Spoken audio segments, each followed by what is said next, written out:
नमस्कार, जय हिंद साथियों आज के वीडियो में हम बात करेंगे कि फोर्थ क्लास भर्ती में जो डीवी प्रोसेस हो चुका है उसमें जो एब्सेंट कैंडिडेट है उनको यहाँ पर जो अंतिम अवसर दिया जा रहा है उनकी तारीख क्या रहने वाली है और कितने मंडलों में यहाँ पर अंतिम अवसर यहाँ पर दिया जा रहा है। साथियों आप सभी को पता है चतुर्श्रेणी कर्मचारी भर्ती है जो लगभग साथियों यहाँ पर 53,750 पदों पे ये हो रही है साथियों। और इस 53,750 पदों पर साथियों यहाँ पर टोटल 9 मंडलों ने यहाँ पर डीवी का कार्यक्रम संपादित किया गया है।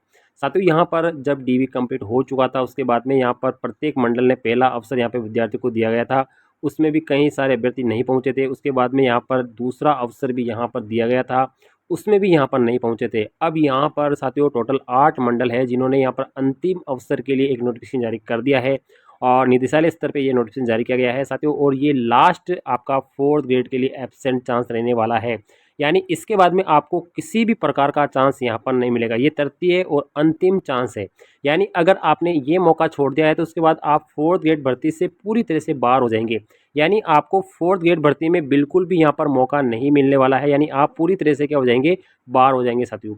तो अगर आप भी अगर एब्सेंट है और किसी कारणवश से आप नहीं गए हैं तो आप तुरंत अपना जो डीवी है वो करवा सकते हैं। मैं आपको कंप्लीट जानकारी आज की वीडियो में देने वाला हूं।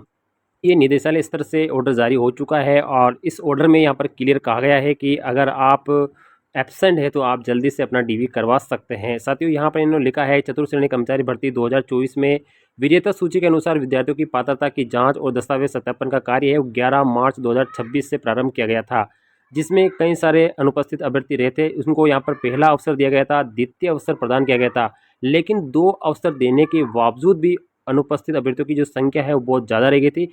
अब यहाँ पर इनको अंतिम और जो तृतीय अवसर है वो यहाँ पर दिया जा रहा है। यानी इस अंतिम अवसर में अगर आप अनुपस्थित रहते हैं तो आपकी जो पात्रता होगी वो पूरी तरह से निरस्त कर दी जाएगी। ये आपके लिए क्लियर यहाँ पर नोटिस जारी हो चुका है साथियों। तो आपको अब की बार बिल्कुल आपको चांस नहीं गंवाना है। अब यहाँ पर देखते हैं कौन कौन सी तारीख को आपका यहाँ पर डीवी होने वाला है। साथियों सबसे पहले बात करेंगे जोधपुर मंडल की, और जोधपुर मंडल में यहाँ पर अभी मैंने आपको बताया था कितने अभ्यर्थी है वो भी यहाँ पर हमने थोड़ी देर पहले लिखे थे। सबसे पहले हम बात करते हैं जोधपुर मंडल की, और जोधपुर मंडल के जो दस्तावेज का काम है वो संयुक्त निदेशक कार्यालय पुलिस लाइन के पास में जोधपुर में ही हो रहा है और 10 मई को यहाँ पर इनका होने वाला है। और इसके लिए कैंडिडेट की जो संख्या है साथियों जोधपुर के लिए 2064 यहाँ पर कैंडिडेट है, यानी इसमें 2064 कैंडिडेट क्या है, एब्सेंट है, इनका यहाँ पर डीवी होने वाला है। अब हम बात करते हैं अजमेर का, और अजमेर का जो दस्तावेज सत्यापन है महात्मा गांधी राजकीय विद्यालय तोपदड़ा में हो रहा है और इनका होगा साथियों 11, यानी सबका 11 मई को है, लेकिन केवल एक जोधपुर का है जो 10 मई को है। तो आपको समय पर पहुंच जाना है। अजमेर में अगर अभ्यर्थियों की बात करते हैं तो लगभग 3059 अभ्यर्थी साथियों 3059 अभ्यर्थी है जो अजमेर मंडल के यहाँ पर एब्सेंट रहने वाले हैं। फिर बात करते हैं बीकानेर मंडल की। बीकानेर मंडल का यहाँ पर जो संयुक्त निदेशक कार्यालय है वहीं पे हो रहा है और इनका भी 11 मई को होने वाला है। और बीकानेर के अंदर जो अभ्यर्थी एब्सेंट है वो लगभग 1635 अभ्यर्थी है जो कि एब्सेंट है, इनको अंतिम और तृतीय अवसर यहाँ पर दिया जा रहा है। अब हम बात करते हैं चूरू मंडल की साथियों। चूरू मंडल के अंदर यहाँ पर जो अभ्यर्थियों की संख्या है साथियों 2259 है और इनका यहाँ पर आपको पता है स्कूल ये है और इनका 11 मई को है।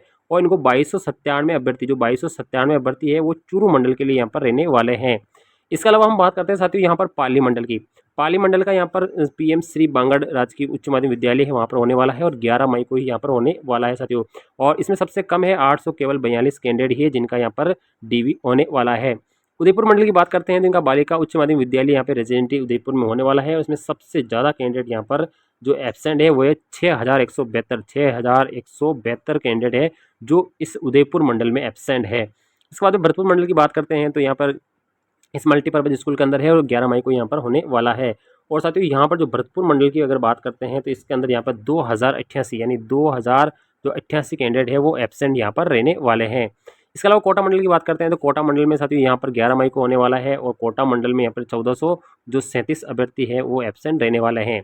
अब साथियों हम बात करते हैं कि जो अभ्यर्थी है ये एब्सेंट क्यों है साथियों, ठीक है ना। ये पहला अवसर देने के बाद में, दूसरा अवसर देने के बाद में और यहाँ पर 2 अवसर देने के बावजूद भी यहाँ पर इन 8 मंडल है साथियों, ठीक है। इन 8 मंडलों के अंदर इनकी इतनी संख्या क्यों है साथियों, देखो इसका सीधा सा रीज़न है कि ये जो अभ्यर्थी है ना ये बार बार कॉल करने के बाद में भी अगर डीवी नहीं करवा रहे हैं तो फिक्स है कि इनका जो चयन है ना वो अन्य वैकेंसियों में हो चुका है। और ये कुछ बंदे टॉपर भी हो सकते हैं, कुछ मीडियम बंदे भी हो सकते हैं, यानी लोअर बंदे बिल्कुल भी नहीं है। क्योंकि साथियों लोअर बंदे को तो रोजगार की आवश्यकता है, नौकरी की आवश्यकता है, तो वो तो भाग के ही आपका डीवी कराएगा।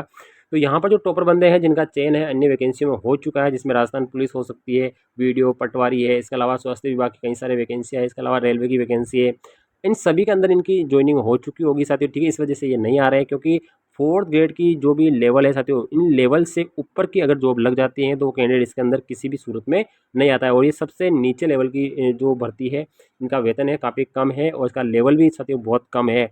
इस वजह से इसको ऊपर लेवल वाले बंदे यहाँ पर इसमें इंटरेस्ट नहीं ले रहे हैं और वो इसमें आ भी नहीं रहे हैं साथियों, ठीक है ना। तो साथियों यहाँ पर टोटल 8 मंडल है, इन 8 मंडलों की मैं बात कर रहा हूँ। एक मंडल जो बच रहा है वो है आपका साथियों जयपुर मंडल। साथियों जयपुर मंडल में क्या है कि अभ्यर्थियों की संख्या थोड़ी ज़्यादा है, इस वजह से अभी पहला चांस ही दिया है, अब दूसरा चांस के लिए जल्दी लिस्ट जारी कर दी जाएगी, उसके बाद में अंतिम अवसर यहाँ पर दिया जाएगा।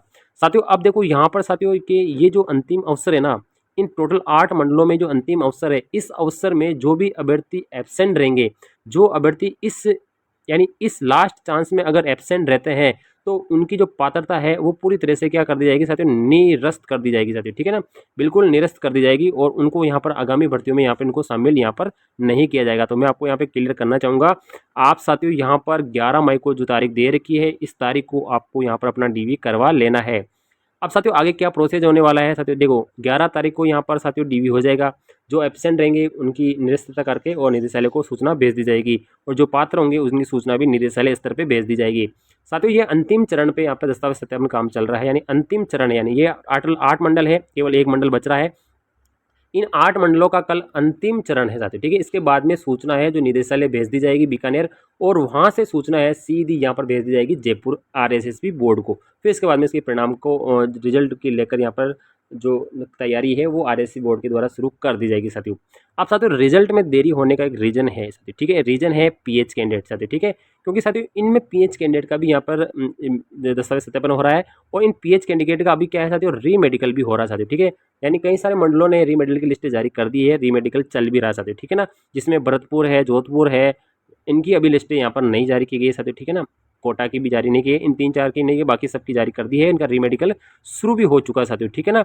इनकी वजह से रिजल्ट थोड़ा सा लेट जरूर होगा साथियों, क्योंकि इनकी मेडिकल जांच होगी, उसके बाद में इनकी रिपोर्ट आएंगी, रिपोर्ट निदेशालय जाएगी, फिर इसके बाद में रिजल्ट इनका बनेगा। तो सिंपल कैंडिडेट को और पीएच कैंडिडेट दोनों को मिला के ही रिजल्ट निकाला जाएगा। तो इस वजह से रिजल्ट है उसमें थोड़ी सी देरी जरूर होगी साथियों, ठीक है, लेकिन देरी होगी, लेकिन आपका जो रिजल्ट है वो फाइनली आएगा। फाइनली आपका जो रिजल्ट है ना वो आने वाला है, यानी इसमें अब ज़्यादा इंतज़ार आपको नहीं करना होगा।